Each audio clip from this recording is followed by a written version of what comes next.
ma'am, you've since received all the money you were supposed to receive pursuant to the terms of the judgment of divorce. Isn't that correct? I have received my funds, yes, but I have Okay. not been made whole. I want to be made whole.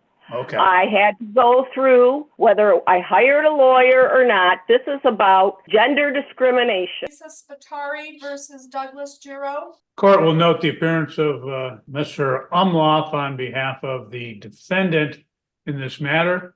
This matter is before the court on the plaintiff's motion to show cause. Ms. Garreau, I have read your pleadings as well as Mr. Umloff's response. Is there anything else you'd like to add? Yes, Your Honor, there is.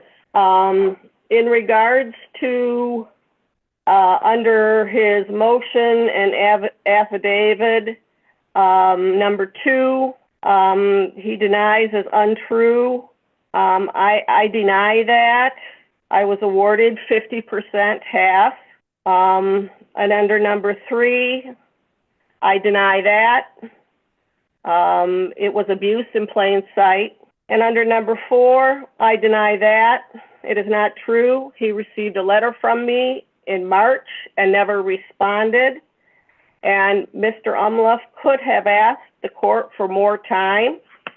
Okay. And then, ma'am, let's get to the meat of the issue. And it sounds like, that based upon Mr. Umloff's response, and I think you had repeatedly stated that the Newell Brands had in fact honored. All right, guys, today we are going to watch a courtroom battle where a woman admits she finally received the retirement money from her divorce, but says the emotional damage and stress she suffered still haven't been fixed. What starts as a financial dispute quickly turns into accusations of discrimination, suffering, and intentional harm, setting the tone for a very tense hearing. The request for the pension that you received those funds, is that correct? that is correct, Your Honor, but that does not make me whole. I was whole when I left the marriage and was awarded 50%. And then having to go through all of this court battle with the court system, Newell Rubbermaid, all my costs involved.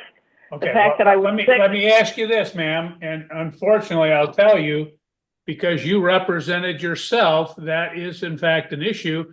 And a lot of what you went through is stuff that attorneys would be doing if they had represented you. In these matters, it's not unusual that companies will change, they'll merge, they'll be bought up, et cetera.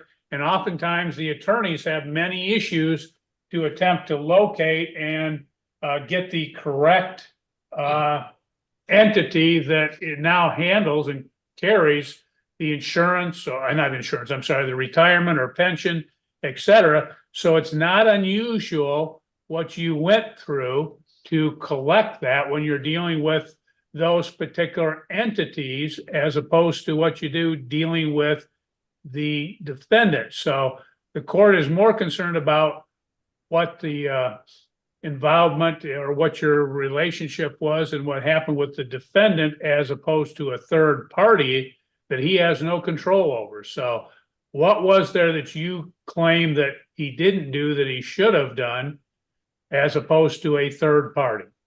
He should have not withdrawn and depleted the account. I was awarded that amount. Okay, you received that amount though, ma'am. Yes, I know, but after much, okay, you're saying. Because this is where the judge starts pushing back hard.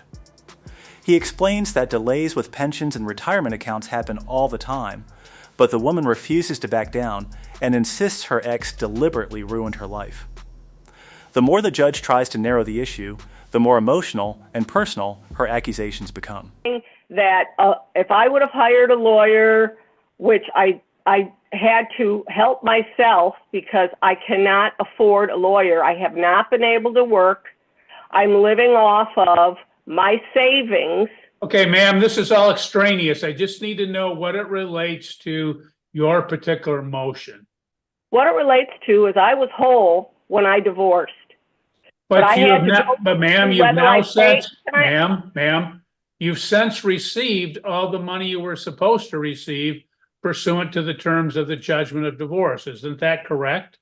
Your Honor, I have received my funds, yes, but I have Okay. not been made whole. I want to be made whole. Okay, I had to go through, whether I hired a lawyer or not, this is about gender discrimination, okay? This happened to me because of gender discrimination. And I had a lot of suffering. I had to help myself. And now I'm being told, because I helped myself, that, and I've been paid funds, that all that my ex was allowed to do to me, that was okay. Well, that was not. Now I need to be made whole again. I had to, whether I've hired a lawyer or whether I did it myself, I had to go through so much more to get the 50% that was awarded me. And that's not right. You can't just destroy somebody's life and then go, ha, ha, ha, and commit a crime and say, now you pay for it. It doesn't work that way, Your Honor. Okay. Ma'am, what I was trying to highlight to you before when I started is that happens in a lot of cases. It's not just your case, that oftentimes when you're dealing with companies with pensions and retirement programs. Now the defense attorney finally steps in and completely rejects the claims of criminal conduct, arguing that the defendant believed everything had already been handled correctly. But instead of slowing down, the accusations escalate even further as the woman claims the situation amounts to psychological harm and gender discrimination under the law. That is not unusual. Some of the things you experience that you would experience those. And that's the only reason I brought that up. So you would know that it wasn't anything unique or simply pertained to your case. So with that. Your Honor, I understand that. Okay. And this problem is bigger than me. Okay? But Okay. I'm focusing on just my case. Okay, thank you. I'm gonna let Mr. Umloff speak. Mr. Umloff, I have received your response. Anything else? I would note that the allegations that criminal activity took place are simply false. The August 16th letter shows that she was indeed made whole. What happened here is my client believed that everything was in order and that the account had already been divided up when he took his lump sum payment, and I believe it was 2015. It's unfortunate that happened, but again, she has been made whole.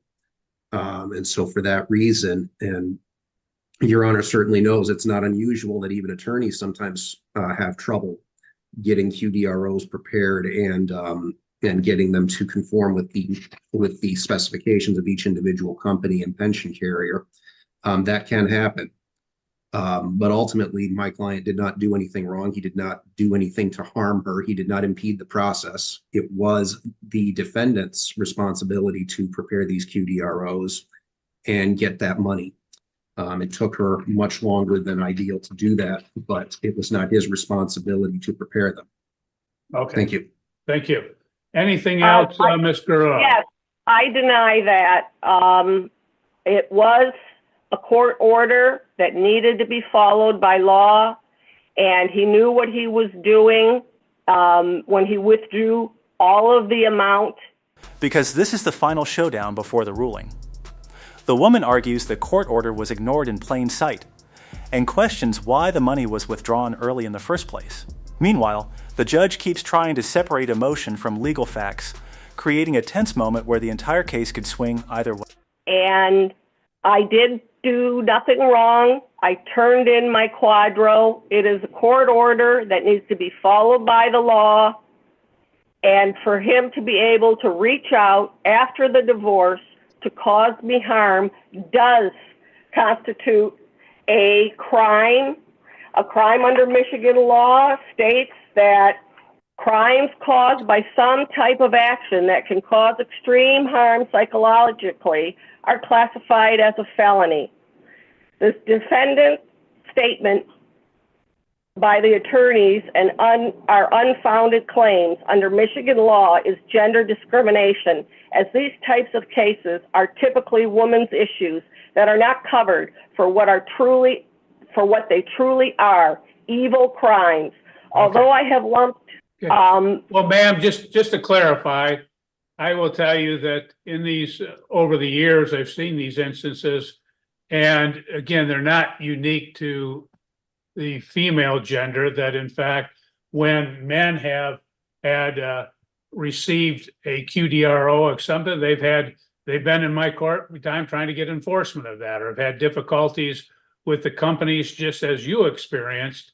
So I'm not minimizing the fact that it may occur more with women, but we've had enough occasions where it's occurred as it relates to men getting QDROs entered and getting them paid, et cetera. So Your Honor, I'm not saying that you are. I'm saying it is discrimination. okay, And I'm saying that there is a court order, and a court order must be followed by law, and no one, not Newell or Douglas Giroux, have a right to not follow that court order. okay, And that court order was not followed in plain sight by Mr. Giroux when he took out that money, and he knew that. He was aware of his balances. He didn't need the money. Why would he have done something like that? Why would he have reached out after the divorce to cause me harm?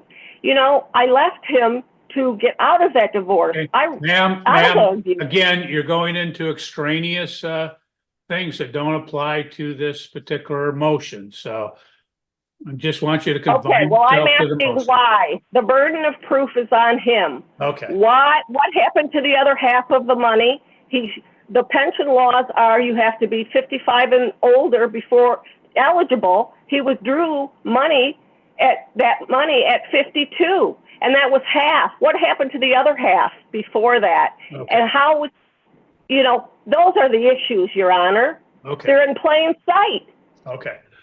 Well, in this particular matter, the court will make the following finding: that in this case, the plaintiff does acknowledge that she has, and she acknowledged that in her pleadings as well as in court today, that again, there were some issues on the collection of her portion of the pension pursuant to the QDRO, that the QDRO was delayed substantially for a period of time as she was preparing those particular pleadings, that again, the company, Newell Brands, subsequently did honor her request, that she received all of the monies that she was supposed to receive in this particular matter, although they were again delayed. But again, the court doesn't find that as being unreasonable. It's unfortunate, but it's not unreasonable that it does happen. As a result, the court does not find any willful, intentional conduct on the part of the defendant in this particular matter. Maybe he withdrew that, maybe it was an error, but it was subsequently remedied in this particular matter, and she was paid the full amount that she was entitled to receive under the terms of the judgment of divorce. The court does not find a basis for the show cause. The court will deny the petition in this matter. Mr. Umhoff, I'll ask that you would prepare an order denying the motion and concluding this matter. So thank you both. You're excused. Have a good day. Thank you, Your Honor. Thank you, Your Honor. All right, guys, this is the moment everything comes to an end. The judge rules that while the delays were unfortunate, there was no intentional wrongdoing, and the woman already received all the money she was owed. But just when the case wraps up, another frustrated man jumps in complaining about child support and retirement money, ending the video with one more dramatic courtroom twist. If you enjoyed this video, make sure to like, subscribe, and turn on notifications for more courtroom breakdowns, and we'll see you in the next video.